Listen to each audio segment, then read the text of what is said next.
Okay, so first of all, there's like this weird banging that's going on outside of my window. I don't really know what's going on because I live very high up in an apartment building, so if you hear it, hopefully you won't hear it, but if you hear it, then maybe you know what it is because I don't know. Anyway, so there I was. Thinking about which video I wanted to post today. Actually, that's a lie. I'm posting this, 2 days from when I film it, so anyway, it's Wednesday right now. It's Wednesday evening. So anyway, I was thinking about topics that I thought could be interesting for a potential video. And one thing that I thought about, that I thought could be cool, was top 10 most toxic Pokemon of all time. And I'm not talking about poison types, I'm talking about really bad for the competitive metagame. So, I have, with my friend Aaron Trailer, shoutouts to Aaron Trailer, gone through and compiled a list of, from our experience, the 10 worst Pokemon for the metagame. And so we had a couple criteria here, because what do we mean versus by, like, worst? You know, what do I mean by toxic here? What does this mean? So, there's a couple criteria we're going to be ranking these on.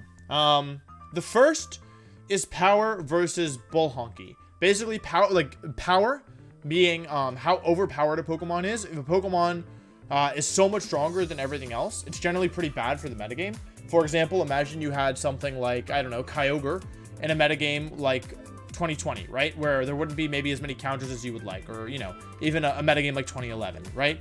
There's obviously never been a case of that, but having Pokemon, some Pokemon are always going to be stronger than others, right? You would never expect Caterpie to do as well as, like, Garchomp, for example. However, when there reaches a point in a format where one Pokemon is so much stronger than everything else, like, the gap between the top and the next highest thing is significant, that's a problem for the format. And the other is variance, or bull honky, or luck, or whatever you want to call it. And so Pokemon that basically introduce a lot of chaos into the game, and make the game much more luck-oriented, and are just generally a horrible nightmare to deal with. Those are the two things, the two biggest criteria we were looking for. Some other things that helped to shore up the arguments, and also it helped us, like, rank within, like, once we had a list of 10, it helped us rank some higher versus lower. Other questions are, did it change a mechanic? Did it cause a mechanic to be changed? That's a big one. Another question is, does it counter itself? Generally, a Pokemon that counters itself is generally, it's a problem. It depends on if it's offensive or defensive countering, but that's something we considered. And then, did it invalidate a lot of other Pokemon? So, whether that's because a Pokemon was too strong on the power ranking, on the power scale, or whether it was such a good support Pokemon that it made other Pokemon invalid by just, like, by opportunity cost. Those are other things that we considered. So, once again, the four questions we asked are, how powerful is it, and how luck-oriented is it? Did it cause a mechanic to be changed? Did it counter itself? And did it invalidate a lot of other Pokemon, whether it be it offensively or defensively? Now that we have our criteria, let's talk about the list. So, fans of this channel will be not surprised at all to see that our number 10 pick is Incineroar. So, Incineroar is on this list. It is the lowest pick on this list, though. It's the least toxic of these toxic Pokemon. Let's talk about why Incineroar was problematic. In VGC 2019, it was on virtually all teams. I think it was on above 85% of teams. And it was just a nightmare to deal with. And the reason it's not higher on this list is, let's go through our criteria. It doesn't rank super high in the power scale, although people did run Darkinium Z on it, or Incendium Z, I should say, allowing it to do damage. But for the most part, it was just a really good support Pokemon. However, it's also not super high on the BS scale. Like, it doesn't include that much variance on its own. So, yeah. Therefore, that's why it wasn't ranked higher. However, it did cause a mechanic to be changed. Not like on itself, but Intimidate did change this year.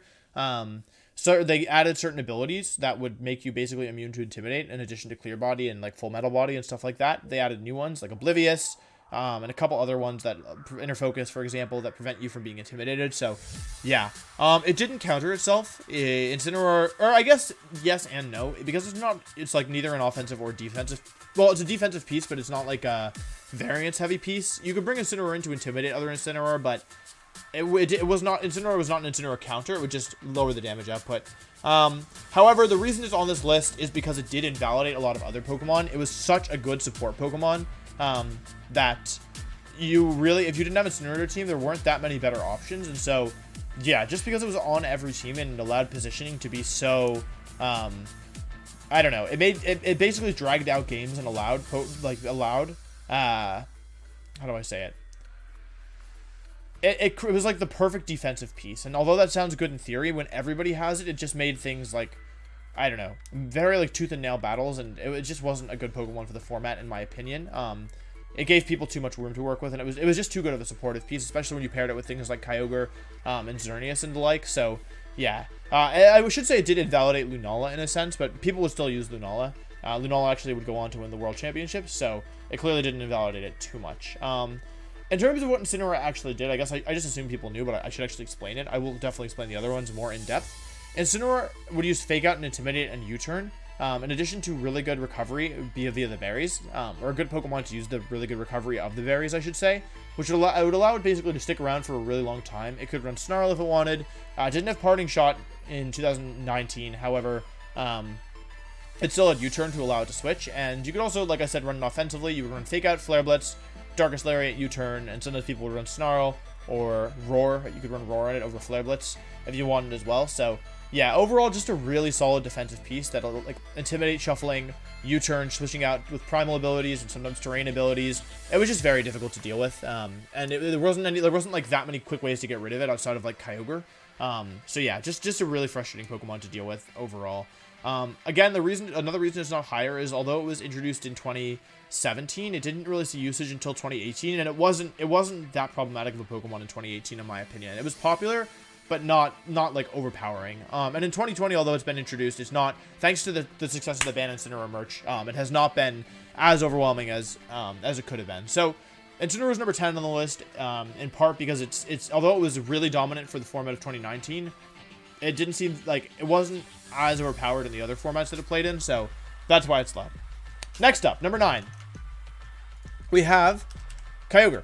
But specifically, wait, where's Kyogre? Oh yeah, it's not in the game, so I have to go to, well, that didn't really work. Hang on, we can do this. Gen 7. Lots of types. There's probably a better way of doing this, but this is the way I did it. We're gonna go to Kyogre. So specifically, Scarf Kyogre. I guess you might be able to argue that Primal Kyogre was bad as well, but I wouldn't put Primal Kyogre on this list, personally. Scarf Kyogre, however, is higher than Incineroar because it had a significant impact over 1.5 formats. The one format is 2010. There was a combination of Scarf Kyogre and Hitmontop, and it was just very difficult for people to deal with. It was actually Technician Hitmontop, and I believe it ran Fake Out and Faint, among other things, but yeah, it was just a very, very powerful Pokemon. I can't speak that much about 2010, because I didn't play back then, and I don't like to speak about formats that I haven't played, but Scarf Ogre is well known, like extremely well known in the VGC community for its dominance in 2010, and in VGC 2019, there were 3 formats. There was Sun, Moon, and Ultra, and in Sun and Moon, Scarf Kyogre was very good. It was very, very good. That was before Primal Kyogre was allowed, and so yeah, Scarf Kyogre kind of dominated both those formats. Kyogre Xerneas was really good. There was a popular team with Tornadus, which would use Tailwind and Kartana. It was just a very dangerous team and really hard to stop. And the problem with Scarf Kyogre is it gets Drizzle, which sets its own water, and it gets Water Spout, which is a spread move that has 150 base power. So yeah, boosted by Rain, boosted by Kyogre's high special attack, and then boosted by the Choice Scarf, it's very difficult to deal with. And yeah, it's very, very high on the power scale. If you remember what we were talking about at the beginning of the video. So on the power versus Bologna scale, its power ranking is very high. It was much more powerful than a lot of Pokemon in the format, and I would say, I don't know if I would say it defined a format. However, it definitely contributed to like you couldn't enter a tournament and be like, oh, I just won't play any Scarf Kyogre. Nor could you say, oh, I can just enter a tournament and I won't think about my Kyogre matchup. Neither of those were acceptable. You would lose, for sure. It was a very popular Pokemon, and its power was significant. And even if you built a team that you thought could handle it, oftentimes you would lose to it. And I'm speaking from personal experience. Like, it was, with the support Pokemon it had access to, it was very dangerous, and it was not super easy to counter. So, yeah. That's how I feel about Scarf Kyogre. In terms of its other moves, it would run Origin Pulse for another good spread move. It would Scald or Ice Beam or Thunder. Generally 4 of those 5. Ice Beam, Scald, Origin Pulse, Thunder, and Water Spout. Yeah. And we're specifically talking about Scarf Kyogre right now. Primal Kyogre is a whole other thing. I don't think Primal Kyogre is that toxic in the format. I don't think it's that it's very strong, but I don't think it's to the same degree as regular Kyogre, especially because Primal Groudon is kind of a built-in Primal Kyogre check, so I don't know. Moving on, we're actually going to talk about a Pokemon I think a lot of you will be surprised to see. We're going to talk about Heatran. So Heatran might be a Pokemon that you guys, might be, like I said, this is probably surprising to a lot of you because Heatran, like, isn't as well known for being, like, overpowered or anything. However, similar to Scarf Kyogre, we're talking about only one variant of Heatran. Which is, by the way, another reason that Scarf Kyogre and this Heatran are low is because we're only talking about one type of them. Whereas for the Pokemon higher on the list, I can talk about pretty much any kind of them, and it would be fine. The reason Heatran is on this list is for VGC 2013, where for one tournament, the World Championships, Eruption Heatran was extremely popular. I think it saw play in Japan as well before that. However, yeah, basically for the World Championships, Eruption Heatran was a big deal, and you had to have solid answers to it. And the reason it's number 8 on this list is because Eruption Heatran is only available via Pokemon Ranger. It's an event that you have to get by playing Pokemon Ranger, and it's overall just a nightmare to get. It might have even been an event within Pokemon Ranger, I can't recall.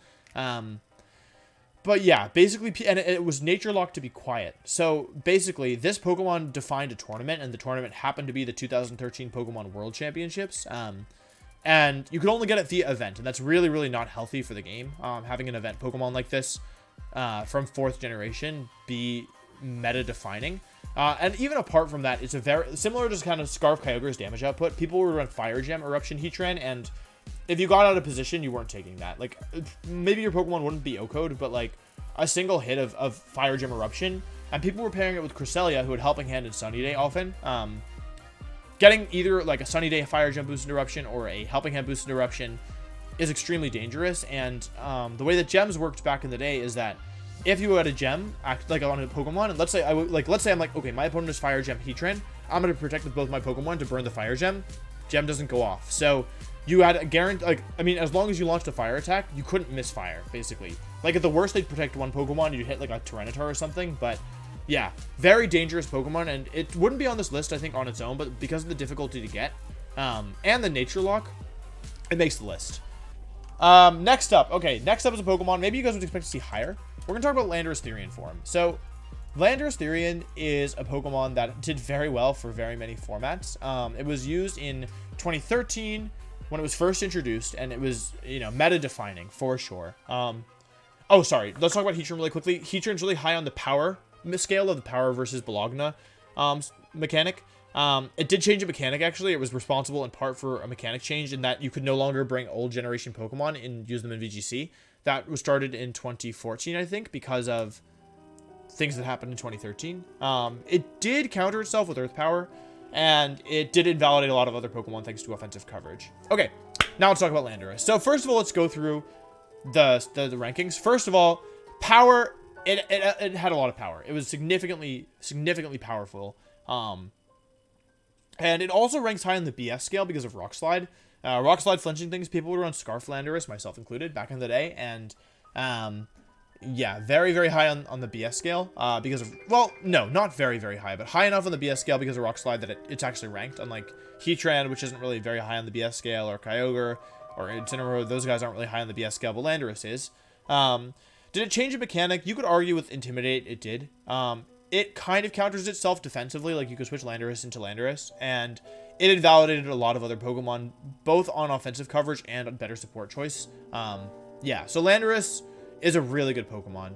It has incredible stats. We can take a look at the stats right now. The Therian form is down here. It's 91, 80, 105, 90, 145. That's the big one, and 89. So good defenses. I'm blocking special events. Good defenses, a really, really good attack stat, a decent speed stat, and really good moves. So the ground and flying coverage is nice. You're only weak to ice and water, I think. And Intimidate is huge. Intimidate is an amazing ability, and in 2013, like, you basically, like, if you wanted to use something like Gliscor, for example, over Landorus, there'd be no point. You would just be like the biggest idiot in the world, basically. So, in the worlds. But yeah, like, it's just a super strong Pokemon that invalidated a lot of other Pokemon because of its raw power. You need counters to it. It has really good coverage moves. So not only does it get Earthquake and Rock Slide, it also gets U-Turn and Superpower. So 2013 alone, they would make the list. But then you consider its impact in 2015, where it was extremely popular. Got some use in 2016. Had some use in 2018. I think it did pretty well in some tournaments. And then don't remember that much use in 2019. So yeah, but basically, I would say that it defined 2013. It's a Pokemon. It's a Pokemon that helped define a metagame in 2013. I would argue similar things in 2015. So it has 2 metagames on the list. And yeah, has both high power and high variance. We were really torn on number 7 versus number 6. In the end, we put Landorus at number 7 over number 6 because it is less like the fact that it helps counter itself, in this case defensively, not offensively, is treated as a negative for this ranking, if that makes sense. So we ranked it lower because it's a defensive check to itself, which means it's like less variant, I guess. Anyway, yeah. So basically, I think that's all. I mean, most people who have seen VGC before this know that Landorus is problematic, and it's so popular as well. However, it's kind of a trap, is what like Aaron and I concluded. Both Landorus and Incineroar is because like they aren't that toxic. It's just that their usage is super high. So, like, of course, it's not a good Pokemon in my opinion to have in a format, but it's mostly the main reason it looks as bad as it does is because it's so popular, which isn't necessarily a factor of like how toxic of a Pokemon it's just like a very good Pokemon. So definitely still toxic, don't get me wrong, but definitely not healthy for a metagame, but not as bad as I think it looks. Next up, we're on number 6, Moonguss. So Moonguss is a Pokemon. I don't hate Moonguss. Sometimes I hate Moonguss. Introduced in Generation 5, Moonguss was an extremely popular Pokemon in 2011, had some use in 2012, had a lot of use in 2013, had a lot of use in 2014, had a lot of use in 2015, had a lot of use in 2016, wasn't legal in 2017, had a lot of use in 2018, had a lot of use in 2019. Okay, going through the scale, power, no, it's not a powerful Pokemon, but BS ranks extremely high. It's a very variant Pokemon. Its ability originally was Effect Spore. They gave it Regenerator, which ended up being more used after 2014, 2015. It was almost always Regenerator. However, Effect Spore was used before then. But the thing about a Moonguss is it's an amazing support Pokemon. It's got really good bulk. We can take a look at its bulk together. Really good bulk. Defenses are low, but the high HP compensates for it. And the freedom and item choice helps as well. And it's one of the best Spore users. You might argue it's the best Spore user because of its high natural bulk, its ability to regenerate and heal its health, and yeah, overall it's just an amazing defensive piece, and it also gets Rage Powder. So going through the other things, did it change a mechanic?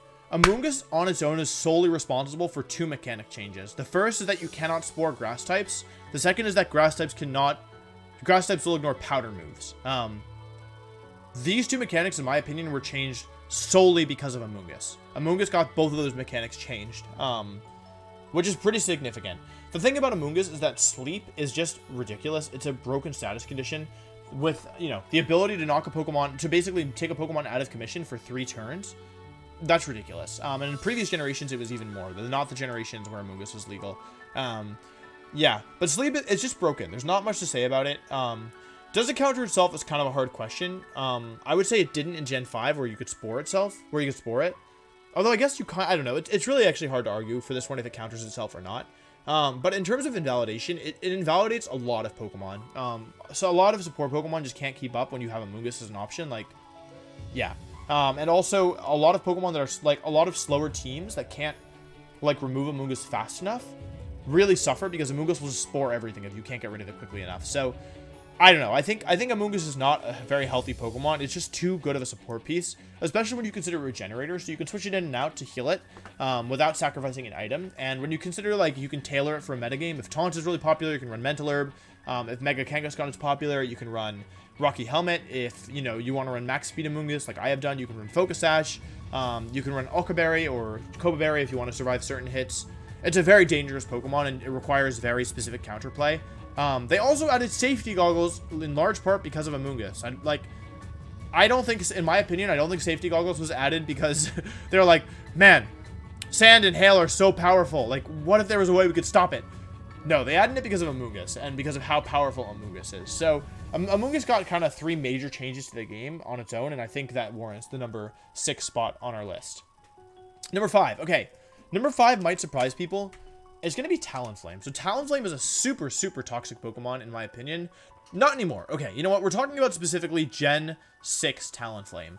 Talonflame in 2014 was honestly just a menace. Its Gale Wings ability used to work that all flying type moves were just plus 1 priority. Or increased by 1 priority stage, which meant it had priority Brave Bird. So in 2014, people slapped a Choice Band on their Talonflame, or a Life Orb on their Talonflame, and would just click the Brave Bird button. And that was a format where the Intimidators were a little bit lacking. Like, Intimidate wasn't as easy to come by. You could run non-Mega Salamence, which is very popular. You could run Scrafty, which I use personally. Mega Mawile picking up helped kind of weaken Talonflame, but also it was a Steel and Fairy type versus a Fire type, so it didn't help that much. Yeah, but Talonflame on its own kind of defined a metagame. In my opinion, 2014 and Choice Band Talonflame were a real thing you had to consider, and like there were so many Pokemon that just couldn't handle Talonflame's power. Choice Band Brave Bird was just ridiculous, and very many Pokemon couldn't switch into it because, you know, the opponent would have a partner as well. They'd have Garchomp, or they'd have Mega Kangaskhan, or they'd have a Moonguss, or they'd have Salamence, and it was so hard for Pokemon to keep up with this Choice Band Pokemon that many Pokemon were just not able to be used, in my opinion. Because you had a priority 120 base power move with the Choice Band, and even though Talonflame's offensive stats, which we can take a look at, aren't especially high, 81 attack and 74 special attack, the high base speed and the priority Choice Band Brave Bird, which is a powerful move, was significant enough that it warrants the number 5 spot in our list. In terms of power versus Bologna, it should be clear that the power is the real thing that's damaging Talonflame here on our toxic Pokemon list. Did it change the mechanic? It changed its own mechanic. Talonflame was so good that it caused its own mechanic, Gale Wings, to be changed, and it was changed so that it only works when the Pokemon is at full HP, which might not sound like a big deal, but because Brave Bird has recoil, it is a big deal. It's a really big deal. It kind of nerfed Talonflame significantly. Did it counter itself? Hard to say. Talonflame could one-shot other Talonflame, so I would say yes, personally. Yeah, and then you could also run Quick Guard in Talonflame. People would do that at times. Quick Guard Talonflame was a thing. Yeah, and we've already talked about, Invalidation. It invalidated so many Pokemon in 2014, and, you know, got some use in 2015. Not very much, though. And actually, you know what? No, hang on. There's one more thing I want to talk about with Talonflame. Talonflame was on the original Big Six team. It was Talonflame, Groudon, Xerneas, Smeargle, Kangaskhan, and I believe Salamence. Double Mega. Yeah. And Prankster Tailwind was kind of problematic when you had Pokemon like Primal Groudon and Mega Kangaskhan and, you know, like Xerneas. So, and Smeargle. Although you wouldn't really do Talonflame Smeargle most of the time unless you were just chaotic or you just like rolling dice, which I guess is the same thing, but yeah. So for those two metagames, 2014 and 2016, Talonflame was a really big problem, and it was like, how do you stop Prankster Tailwind? How do you stop Prankster Brave Bird? Especially when you don't have access to good Intimidate users. And you still have to deal with Pokemon like Mega Kangaskhan and Moonguss and Garchomp. I don't know. It's really hard to deal with. Did Sajin win Worlds with Talonflame? Who had the Talonflame? Yeah, he did. So Talonflame won Worlds in 2014. Yeah. Next up, anybody who played Gen 6 VGC should not be surprised with this. We have Mega Kangaskhan. So back in Gen 6, Mega Kangaskhan was introduced. The way that it worked is it had Parental Bond. Where is it? Why is this not here? Oh yeah. It had Parental Bond. So many moves. Which allowed the first move to hit for full damage and the second move to hit for 0.5 times the damage. So its ability is a built-in Choice Band. However, it's better than Choice Band because it hits twice, which caused all secondary effects to be doubled and also broke Focus Sash. So let's talk about Kangaskhan. This thing was horrible. 2014, meta-defining. 2015, meta-defining. 2016, maybe not meta-defining, but extremely powerful on the best team for the whole format up until Worlds. Let's look at its stats. Base 105 HP, 125 attack, 100 defense, 100 special defense, and 100 speed. These are ridiculous stats. Like, truly ridiculous. Fast, powerful, and bulky. And as if that weren't enough, an amazing move pool. So it has access to Fake Out, which is already kind of problematic. And then you give it Power Up Punch. So Power Up Punch Kangaskhan plus a Moonguss was so powerful in 2014, 2015. People would run Clefairy. People would Power Up Punch themselves. They did it in 2016 as well. Power Up Punch Kangaskhan ruled those formats. People would just Power Punch themselves, and, you know, like, because you, like, it forced this horrible mind game where you would lead Kangaskhan and, let's say, Smeargle or a Moonguss, right? Or anything. Kangaskhan plus Xerneas, right? Maybe not Xerneas. Kangaskhan plus Groudon, whatever. If you didn't have a Fake Out user immediately in play, you wanted to make a defensive move turn 1, right? Oftentimes that would be protecting with both of your Pokemon. However, if your opponent read that, they could side Power Up Punch the partner, and give themselves +2 attack. +2 attack in a single hit. And +2 Kangaskhan is a menace. They also gave it Sucker Punch for priority, Return, which is an amazing normal type stab, and Double Edge. So in terms of power versus BS, it ranks pretty high on the power scale, I'm not going to lie. It kind of outclassed a lot of other Pokemon in 2014.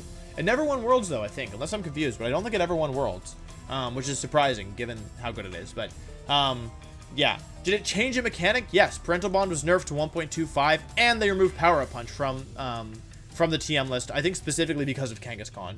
Did it counter itself? Yes and no. People would run low kick Kangaskhan to OHKO other Kangaskhan. That was a meta adaptation that happened in 2015 and somewhat in 2016 as well. So yeah, I would say it countered itself. And did it invalidate a lot of other Pokemon? Yes, both for offensive power and for the support it provided. Fake out pressure on a bulky Pokemon is ridiculous, but mostly for the offensive power. Just the ability to boost your attack, and even without that, the built-in choice band and the bulk. It's an amazing Pokemon in Gen 6, and yeah, I mean, it was actually super broken, and it was not easy to play around, and there wasn't that much counterplay. People would run, like, specific Pokemon, like, people would run, I was talking to, actually, it was Aaron Trailer, and he had, I don't remember anything about, like, the context of the story, but I remember he played, like, 5 different Rocky Helmet users in the first, like, 9 rounds of a tournament or something. Like, everything had Rocky Helmet. People would run Effect Sport and Moonguss, that was a thing, because you were trying to, like, punish Kangaskhan for hitting twice. People would run Rocky Helmet on everything. Suicune, and Moonguss, Cresselia, like, that must have been 2015, yeah. Yeah, I think that story's from 2015. But yeah, basically, Rocky Helmet was used to stop this thing. Like, people were trying everything to beat it, and even still, it was very powerful. And it actually did well in 2019 as well. 2019 Ultra, it was on a team that was popular. 2018, it had some use, and then 2017, it wasn't legal. So yeah, Mega's Kangaskhan, super toxic. Moving on, we have a personal, this might be my #1 most hated Pokemon ever. We're into the top 3. So number 3 is Thunderous. This thing sucks. I hate Thunderous so much. Thunderous originally was introduced in 2011 with Pokemon Black and Pokemon White. In VGC 2011, it was a fine Pokemon. It wasn't great for the metagame, but it wasn't terrible. People just ran max speed, max special attack, and would use offensive items on it, right? Focus Sash or Life Orb or whatever. That or Charty Berry to beat Tracheon, who is an honorable mention on this list, along with Primal Groudon. Those two are honorable mentions. But Thunderous. So Thunderous was fine. It looked like people were going to use it the way that the developers most likely intended it to be used, which is a fast offensive Pokemon. Then along came Roman Rizzo. And what Rizzo did is he went to Japan and he said, okay, Japan, what are you doing? And I'm actually not sure if he took this from Japan, but he may have, he may not have. But regardless, Ray rose up to the 2011 World Championships with a different Thunderous. With a Thunderous that was bulky and defensive and held a Charty Berry. And his intention was to spam Thunder Wave. His intention wasn't necessarily to spam Thunder Wave, but it had the ability to stick around for a while and spread Thunder Wave. And this is before, jumping ahead of myself, this is before Thunder Wave was changed. So that it's, you know, well, Thunder Wave was changed in a lot of ways, and Paralysis was changed in a lot of ways, but we'll get there.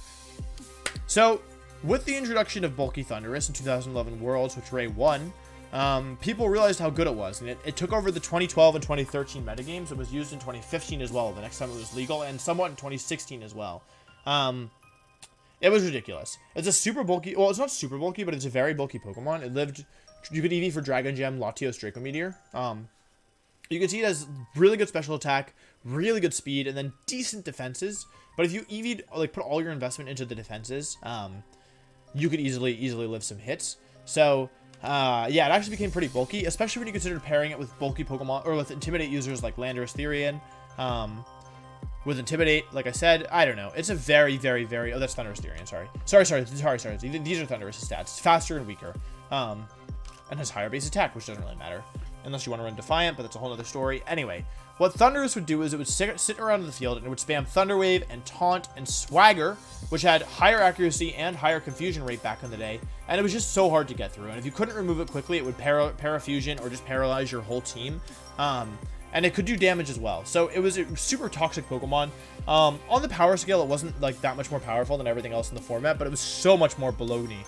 There was so much more spaghetti coming out of this Pokemon than pretty much anything else, so it ranks extremely high on the BS scale. Did it change a mechanic? No. It changed, what, 3? 4? Thunder Wave is now only 1/2 speed rather than 1/4. Thunder Wave is now only 90% accurate.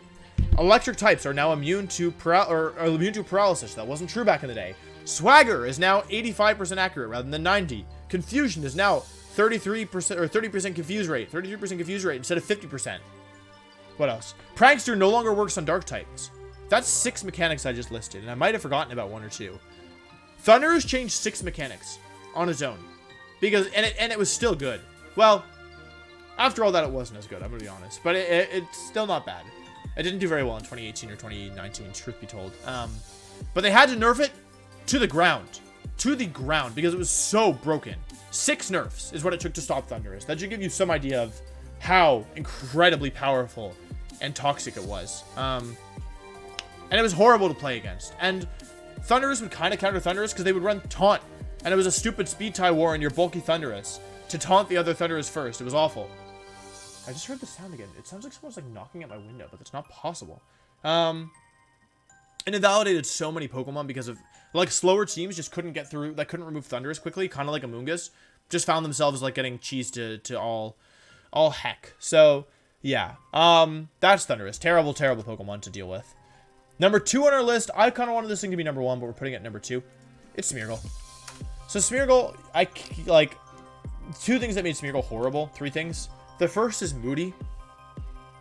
Moody, for those of you who don't know, will raise a stat by 2 stages at the end of every turn and lower one by 1. But there were, like, basically on a Pokemon like Smeargle, which doesn't care about its offensive stats, it was very high reward and low-ish risk. An evasion boost could end games. Like, many players would go for, like, a defensive turn 1, whether it be fake out and protect, or just protect with both, or fake out and attack knowing the opponent would protect, get a speed or an evasion boost, or a defense boost, and just win the game from there. Smeargle's a horrible Pokemon. It started picking, it was used a bit in 2010, I think, or 2009, I think? I don't remember. I wasn't around back then, so I don't know. But yeah, in 2012, it didn't see much use. In 2013, it didn't see much use. It got a bit of use in 2014. I actually lost to it at Worlds. Because it's able to copy any move at the time. So what that meant was it could copy Dark Void. Dark Void is one of the most broken moves in the entire game. It's an 80% accurate move on both targets that puts both targets to sleep. So you had a 1 in... you had like basically a what is it? 0.8 times 0.8? A 64% chance of putting both Pokemon to sleep, which then adds a ton of variance. And yeah, it was just miserable. The stats aren't good, and the move pool is, I mean, obviously broken.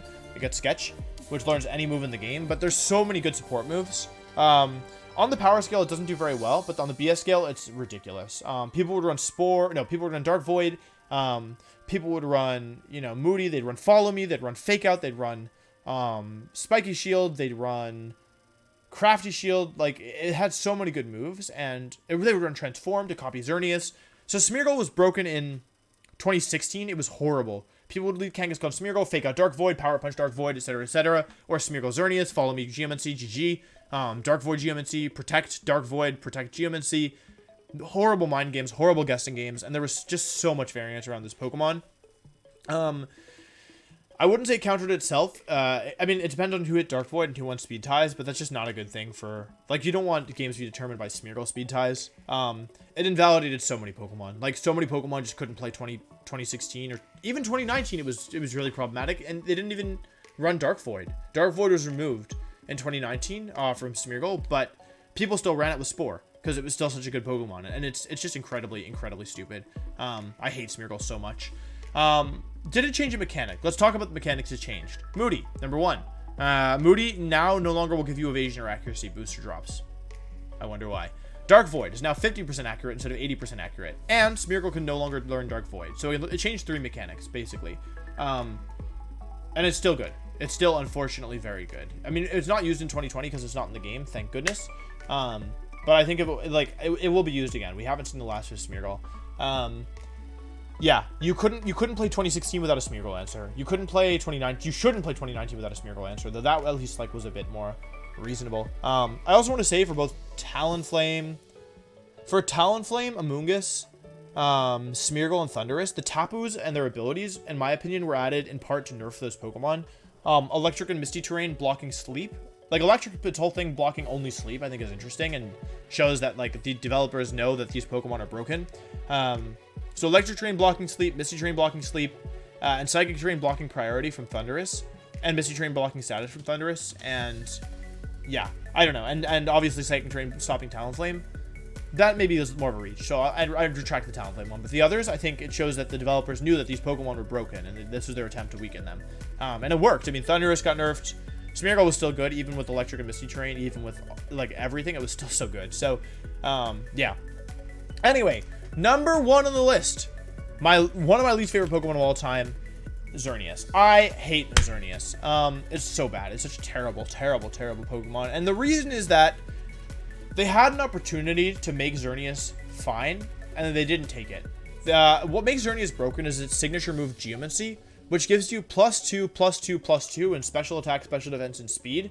However, it's a 2-turn move. It requires a turn to charge. However, Power Herb activates Geomancy immediately. So you can basically spend 1 turn and an item and get +2, +2, +2. And your ability is a Life Orb boost on Fairy type moves. It's stronger than a Life Orb boost. It's a 1.3 to 3 times boost on all Fairy type moves on the field. So you can boost your partner's Fairy type moves as well, which came into play a bit in 2019. Let's go through our criteria. Power versus BS. BS, not super high. Power, ridiculous. Xerneas is so much more powerful than anything else in the format that it played, in either of the formats it played, that it defined both 2016 and 2019. And even though it didn't win Worlds either of those years, it's only because the entire format revolved around Xerneas, in my opinion. Did it change the mechanic? No! Why? This is out of everything. This should have changed the mechanic. It's so easy. Just remove Power Herb. Just don't let Geomancy work with Power Herb. And it's fixed. It's super fixed. But for some reason, Xerneas remains unnerfed. They tried to nerf it, I guess, by adding more Steel-type Pokemon. It didn't work. Solgaleo is not a Xerneas cancer. Like, in theory it is, but the Xerneas player pairs it with Groudon, and Incineroar, and a Moonguss, and now what are you going to do? Like, it sets up at a 3-hit KOs you, or 2-hit KOs you after any chip. It's horrible. Xerneas is terrible. It's an awful Pokemon to deal with. Did it counter itself? Depends. It came down to speed ties a lot, which is stupid and is not good for the game. And it invalidated everything. Like, you had to EV your bulky Steel-type Pokemon, or your bulky Moonguss, just to take hits from Xerneas. Just to be 3-hit KO'd by Xerneas, meaning you could switch in. Meaning also, if you took any other damage, you were screwed, right? Like, Bronzong can be 3-hit KO'd, but if you bring it in too late, game's over, right? Xerneas swung so many matchups. It was such a powerful Pokemon. Like, there's never been what Trailer said to me when we were talking about this is something along the lines of, like, Xerneas is the most powerful Pokemon in a format, like, to ever exist. There's never, and, like, as of right now, there's never been a Pokemon stronger than Xerneas. There's, like, Mega Rayquaza, no, not even close. Primal Groudon, Primal Kyogre, not even close. Don't make me laugh. Xerneas, ridiculous. Absolutely ridiculous. And yeah, just too powerful. Way too powerful. Should not be. And it's all Geomancy's fault. Without Geomancy, it'd be fine. Looking at its moves, like, its moveslide is, like, its move pool is okay. People would just run Moonblast, Dazzling Gleam, Protect, and Geomancy. But look at these stats. Like, even in an Uber metagame, it's stupid. It's so stupid.